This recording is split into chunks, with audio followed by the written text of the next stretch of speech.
के स्वभाव को समझता हूं मैं।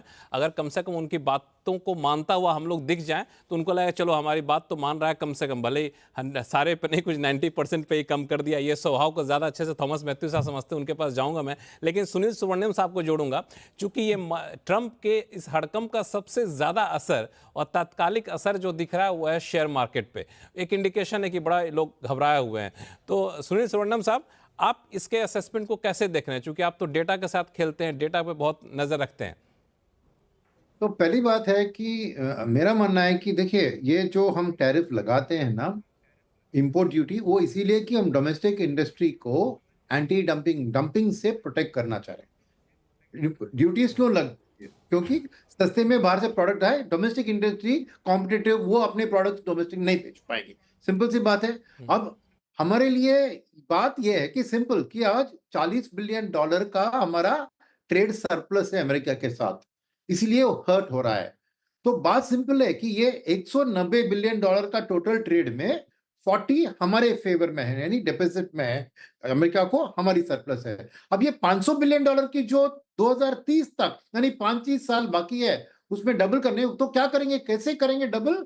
सिंपल, हम तेल का इंपोर्ट और डिफेंस का इक्विपमेंट का इंपोर्ट अमेरिका से अगर बढ़ा देंगे, तो समझिए कि हम वो ट्रेड डिफिसिट को ट्रेड सरप्लस में भी बना सकते हैं ना, तो प्रॉब्लम नहीं होगी। तो ये सॉल्व करने का मसला है ना, दूसरी तरह से हो सकता है कि अगर हम अपने तेल तो खरीदना ही है कहीं से, 83% हमारा तेल इंपोर्ट होता है, वो सऊदी अरेबिया से करे, रशिया से करे या अमेरिका से करे, कॉस्ट तो ऑयल का फिक्स होता है ना। ऐसा नहीं है कि ये सस्ते में ऑयल दे रहा है, रशिया दे रही थी। अब ये मसला इसमें जोड़िए, दो चीज है कि चाइना का ट्रेड डेफिसिट और trade surplus with America $300 billion है, हमारा 40 है। ध्यान उसका उधर है।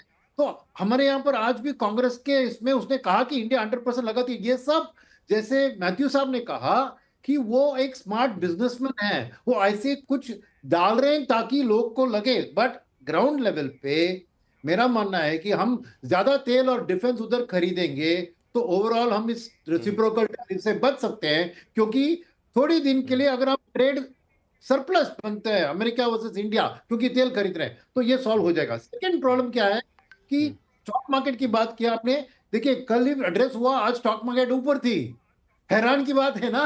नेचुरली आज तो नेगेटिव रिएक्शन दिखना था, क्यों? क्योंकि मार्केट को क्या है कि ये डर ऑलरेडी पैदा हो चुकी थी और मार्केट में करेक्शन आ गया। अब ये साफ साफ क्लियर हो गया कि किस तरह करने वाला है, वो अनसर्टेनिटी चला गया, तो मार्केट इसको फैक्टर कर लेगी, क्योंकि हर टैरिफ की चीज मार्केट में लिस्टेड नहीं है। जैसे एप्पल के आईफोन होते हैं, वहां लिस्टेड नहीं है ना, फॉक्सकॉन लिस्टेड है ना, सैमसंग की कोई सब्सिडी लिस्टेड है। तो इसमें क्या है कि मार्केट में गिने चुने सेक्टर में जहां पे हम एक्सपोर्ट करते हैं इंपैक्ट हो सकता है, पर ओवरऑल एक मार्केट सेंटिमेंट के तौर पर देखे, मेरा मानना है कि आज पीयूष गोयल साहब भी गए हैं, तो हमारी जो लैक ऑफ सक्सेस इतनी दिन से एक्सपोर्ट में, वर्ल्ड मैन्युफैक्चरिंग एक्सपोर्ट्स में हमारा 1.9% ही शेयर है, तो हमारी लैक ऑफ सक्सेस ही हमारी बिगेस्ट डिफेंस है। तीसरी बात याद रखिए कि ट्रंप को मेक अमेरिका ग्रेट अगेन में अल्टीमेटली वो अमेरिका को मैन्युफैक्चरिंग कैपिटल अगेन वापस मैन्युफैक्चरिंग शुरू करने की कोशिश कर रहा है। दिक्कत क्या है इसमें? तो पहली चीज है कि अमेरिका की पर कैपिटा इनकम $80,000 है, चीन का 13,000 है, हमारा 300 से 3,000 से कम है। तो ये कॉस्ट डिफरेंशियल कौन बेयर करेगा, राइट? तो क्या है कि अगर वो चाइना के ऊपर दुगना टैरिफ 20% लगा रहा है, तो इंडिया के ऊपर उतना नहीं लगाए, क्योंकि उसको इंडिया से आएगा तो उसका डोमेस्टिक इन्फ्लेशन कंट्रोल रखने का एक रास्ता इंडिया से पैदा हो सकता है। रास्ता यहाँ पे बने। बिल्कुल, आपने बहुत ही अच्छा यहाँ और पे एक फाइनल पर्सपेक्टिव बात मैं रखा। कहूं हाँ। कि करीबन हाँ। 4.5 लाख जॉब्स 163 इंडियन कंपनीज ने में अमेरिका में क्रिएट किया है। तो एक और इसका रास्ता है कि इंडियन कंपनी जाके अमेरिका में अपना मैन्युफैक्चरिंग प्लांट, जहां पे फिनिशिंग मैन्युफैक्चरिंग अमेरिका में कर सकते हैं, ज्यादा कॉस्ट एडवांटेज इंडिया में उठाकर फाइनल प्रोडक्शन उधर करते हैं, तो वो भी एक पब्लिक रिलेशन विक्ट्री हो जाएगा ट्रंप को कि ये इंडियन कंपनियां अमेरिका में आती हैं। और फाइनल पॉइंट एक है कि वो बिजनेसमैन है, इसका आंसर मैं दिखाऊंगा कि वो नेगोशिएटिंग करते हैं। क्यों? टेस्ला को उसने परमिशन दे दिया कि इंडिया में फैक्ट्री सेटअप करे, वो गोज अगेंस्ट हिज प्रिंसिपल, उसने बोला मैं खुश नहीं हूं फिर भी टेस्ला को दे रहा हूं। तो अल्टीमेटली नेगोशिएटिंग टेबल पे कुछ लेन कुछ देन होगा, वो अपना तो बिजनेस इसमें देख रहा है। इंडिया स्मार्टली हाँ। प्ले करके अपना फायदा उठा सकती है। बिल्कुल, ये जो स्मार्टली प्ले करने वाली बात है थॉमस सर, उसमें चूंकि इंडिया का सिर्फ ट्रेड पार्टनरशिप तो यूएस के साथ है नहीं, इंडिया के साथ उसका स्ट्रेटजिक पार्टनरशिप भी काफ़ी तगड़ा है, काफ़ी गहरा है, डिप्लोमेटिक पार्टनरशिप भी काफ़ी गहरा है, मैन टू मैन पार्टनरशिप जो होता है वो भी काफ़ी गहरा है। सबसे ज़्यादा H1B वीज़ा वाले शायद भारतीय वहाँ पे होते हैं। तो इस फ्रंट पे हम लोग ज़्यादा बार्गेन करके ट्रेड पर्सपेक्टिव को थोड़ा सा नेगोशिएटिंग टेबल पर ला सकते हैं कि नहीं? See, Lakshmanji, I don't agree. India is not in a strong position to strategically twist American arms. No. And Trump is not a man आपकी हिंदी भी वैसे बहुत अच्छी है थॉमस सर, आप चाहें तो हिंदी ही बोल सकते हैं। मैं हिंदी बोलेगा तो फिर Trump may become drum. I don't want to do that for the moment because it's a very serious conversation.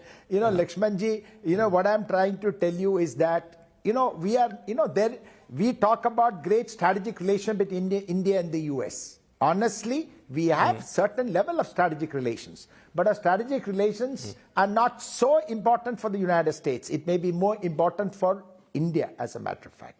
Number one. What is the leverage we have with the United States? If you ask me, it is the diaspora and plus the good relationship this government in India has established and maintained with the US administration. Please look at the body language of Vance, the Vice President, and Modi ji when they went. Similarly with Musk. Please understand this is all soft diplomacy because in the US, you take a tough chance against Trump, he does not bother. And please understand, he's a deal maker. He himself says, I'm a deal maker. Unlike President Nixon, who's a strategic thinker, okay, who looks at real politics in strategic terms, in military terms. Trump looks at the world in pure economically beneficial terms for the United States. He says, as some of the panelists have said, he wants to make America great again, bring back the production into the United States. It is not 100% possible. He may succeed partially. It'll cause mayhem. And Trump himself knows that it's going to cause a lot of havoc.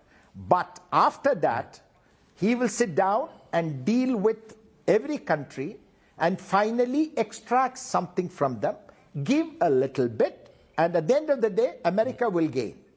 But please do understand also, he's talking about 100% in auto. What does this auto mean? If I remember correctly, many months ago, he gave the example of Harley-Davidson motorcycle.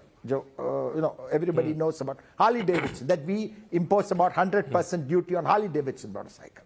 Now, I personally believe that we are in the best position to strike a good bilateral tariff agreement with them, a trade agreement with them.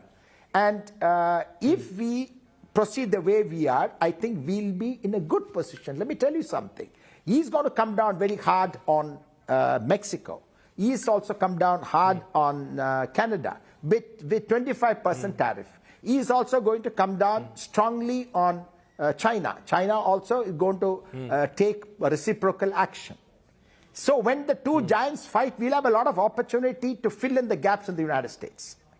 So I think in the next, as Dayal sir had said, in the next 4-5 months, by October, November, when we do the bilateral trade, if we are able to tell them that bringing India closer to the US is good for Trump's strategic initiatives, I think we will stand to gain. I think this is a great opportunity for us. Let's not grieve that April 2nd mein ye hoga, wo hoga. No, nothing like that.